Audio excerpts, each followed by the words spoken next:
Hi friends, இன்றைக்கி மதியம் என்ன லன்ச் ரெடி பண்ண போகிறோன்னா, ரைஸ் வடித்தாச்சு. இப்போ கத்திரிக்காய் வச்சு ஒரு ரெசிபி நான் பண்ண போகிறேன். அது என்ன குழம்பு சொல்கிறதுன்னு தெரியல, என்ன கத்திரிக்காய் குழம்புன்னு சொல்ல முடியாது, எப்படின்னு சொல்ல தெரியல. உங்களுக்கு தெரிஞ்சால் நீங்கள் கமெண்ட் பாக்ஸில் சொல்லுங்கள். அது செய்கிறதுக்கு ஒரு வெங்காயம், 2 தக்காளி, பூண்டு, கருவேப்பிலை, ஒரு 6 பீஸு கத்திரிக்காய். வாங்க எப்படி ரெடி பண்ணுறதுன்னு பார்க்கலாம்.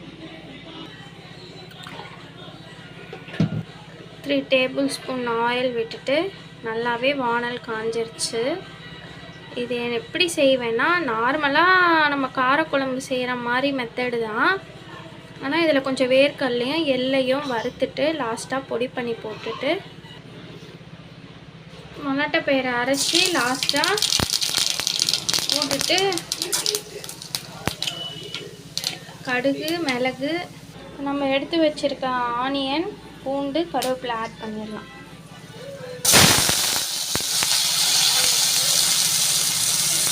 நல்லா வதக்கிடலாம் ஃப்ரெண்ட்ஸ்.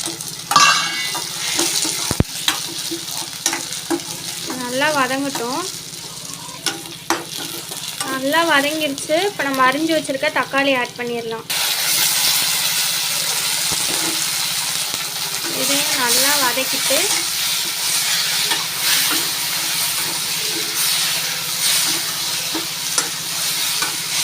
இது வதங்கிறதுக்கு சால்ட்டும் மஞ்சத்தூளும் ஆட் பண்ணிடலாம். கல்லுப்பு தான் இருக்குது என்கிட்ட, கல்லுப்பு ஆட் பண்ணிட்டேன். போதுமான அளவு மஞ்சத்தூள். நல்லா வதக்கிடலாம்.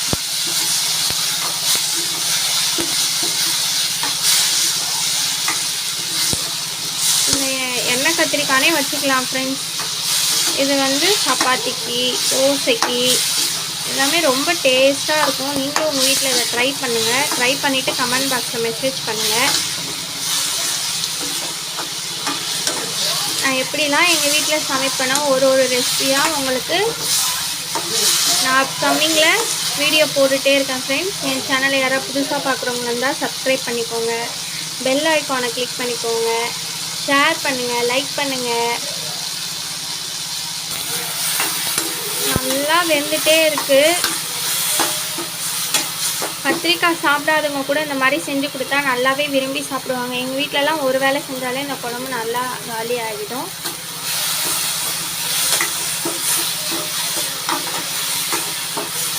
இப்போ நம்ம மசாலாலாம் ஆட் பண்ணிடலாம். வாங்க மசாலா ஆட் பண்ணிடலாம். போதுமான அளவு குழம்பு மிளகாய் தூள், கரம் மசாலா போதுமான அளவு, சில்லி பவுடர் 1/2 ஸ்பூன் கலருக்காக. இதை நல்லா மிக்ஸ் பண்ணி விட்டுடலாம்.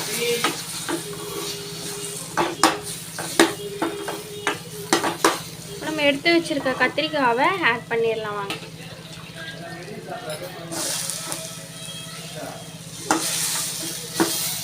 இதை நல்லா மிக்ஸ் பண்ணிவிட்டு மசாலா விட ஒரு 5 to 10 மினிட்ஸ் லோ ஃப்ளேம்லேயே இருக்கட்டும். நம்ம லைட்டாக ஒரு லெமன் அளவுக்கு சும்மா போதுமான அளவு புளி எடுத்து கரைச்சி வச்சுட்டு இதில் ஊற்றிட்டு நல்லா கொதித்து வர டைமில் நம்ம வேர்க்கடலையும் எள்ளையும் பவுட்ரு பண்ணி வச்சுருக்கிறத இதில் ஆட் பண்ணிவிட்டு கொத்தமல்லி தூவிட்டு இறக்கிடலாம். பாருங்க, கலர்ஃபுல்லாக ரொம்ப டேஸ்டியாகவே இருக்கும். நல்லா மிக்ஸ் ஆகிடுச்சு. Sorry friends. இப்போ புளி கரைசல் ஊற்றிடலாம்.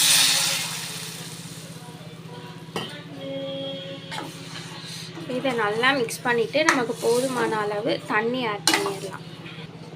இதை நல்லா மிக்ஸ் பண்ணி விட்டுட்டு இப்போ நம்ம தண்ணி ஆட் பண்ணிடலாம்.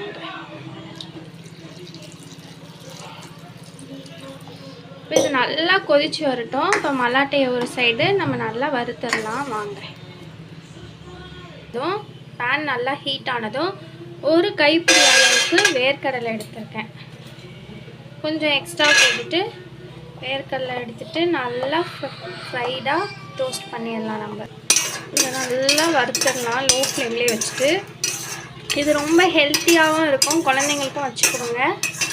நம்மளும் அடிக்கடி செஞ்சு சாப்பிட்லாம். இந்த மாதிரி நீங்கள் உங்கள் வீட்டில் செஞ்சுருக்கீங்களான்ட்டு எனக்கு கமெண்ட் பண்ணுங்கள் ஃப்ரெண்ட்ஸ்.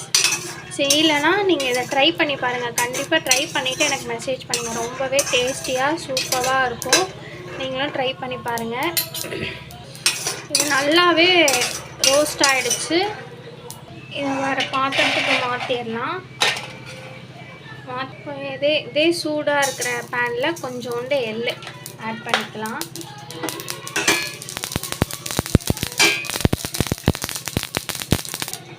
எள்ளு ஆட் பண்ணியாச்சு. அடுப்பையும் ஆஃப் பண்ணியாச்சு. நல்லாவே வெடிக்குது. இப்போ இதையே நம்ம ஒரு பாத்திரத்தில் மாற்றிடலாம். ஒன்றுமே புரியல ஃப்ரெண்ட்ஸ். என் பையன் வந்து ஆப்பிள் வெட்டி கொடுத்தேனா, எங்கள் ஹஸ்பண்டை கொஞ்சம் கொஞ்சமாக கொடுங்க அப்படின்னு சொல்லிவிட்டு அப்படியே ஒரு பீஸ் எடுத்து முழுங்கிட்டானா. நான் கரெக்டாக குழம்பு தாளிக்கலான்னு வரேன் வீடியோ எடுக்கலான்ட்டு. இதுலேருந்து ஒரே டென்ஷனாக இருக்குது. இதெல்லாம் நான் என்ன பண்ணுறேன்னு எனக்கே தெரியல. இந்த மாதிரி உங்கள் வீட்டிலலாம் குட்டீஸ் இந்த மாதிரிலாம் பண்ணுறாங்களா அப்படின்னு சொல்லுங்கள். வேர்க்கடலை வறுத்துட்டு எல்லாம் அதிலே கூட்டிட்டேன். இப்போ ஒன்று ஒன்றா பொறுக்கிட்டு இருக்கேன் ஃப்ரெண்ட்ஸ். நான் ஒரு வழியாக எள்ளு தனியாக வேர்க்கடலை தனியாக இது பண்ணியாச்சு. இப்போ நல்லா ஆறுனதும் இதை தோல் எடுத்துகிட்டு நம்ம பவுட்ரு பண்ணிவிட்டு இதை ஆட் பண்ணிடலாம். குழம்பு நல்லாவே கொதிச்சுட்டு வருது பாருங்கள். லாஸ்ட்டில் என்ன மாதிரி கலர்ஃபுல்லாக வரும்னு சொல்லிவிட்டு நீங்களும் உங்கள் வீட்டில் கண்டிப்பாக ட்ரை பண்ணி பாருங்கள். தோலெல்லாம் எடுத்தாச்சு ஃப்ரெண்ட்ஸ். இப்போ இந்த எல்லையும் சேர்த்து நல்லா பவுட்ரு பண்ணிடலாம். நல்லா அரைச்சாச்சு. இப்போ குழம்பும் நல்லா கொதிச்சிருச்சு. இப்போ நம்ம ஆட் பண்ணிடலாமா?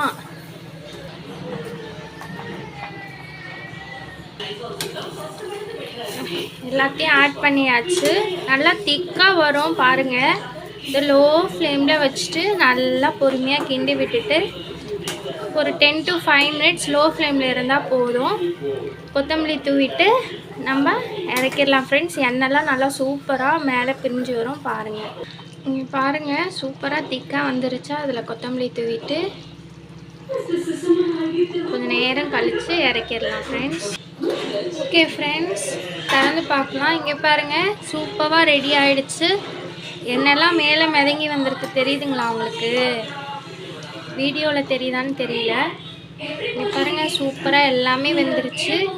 ஓகே ஃப்ரெண்ட்ஸ், நீங்களும் உங்கள் வீட்டில் ட்ரை பண்ணி பாருங்கள் எப்படி இருந்துச்சுன்ட்டு. ரொம்பவே டேஸ்டியாக சூப்பராக இருக்கும். நீங்கள் கண்டிப்பாக ட்ரை பண்ணிவிட்டு எனக்கு மெசேஜ் பண்ணுங்கள். ஓகே, எனக்கு சப்போர்ட் பண்ணுங்கள், லைக் பண்ணுங்கள், ஷேர் பண்ணுங்கள், சப்ஸ்கிரைப் பண்ணுங்கள். உண்மையாகவே எனக்கு ரொம்பவே சப்போர்ட் பண்ணிகிட்ருக்கீங்க. இப்போ தான் நான் யூடியூப் ஓப்பன் பண்ணியிருந்தேன். இருந்தாலும் இதுக்குள்ளே 34 சப்ஸ்கிரைபர் வந்துட்டாங்க. நம்ம சப்ஸ்கிரைபருக்கு ரொம்ப நன்றி. அதே மாதிரி எனக்கு சப்ஸ்கிரைப் பண்ணுங்கள், எனக்கு சப்போர்ட்டிவாக இருங்க. Okay friends, bye bye, see you, take care.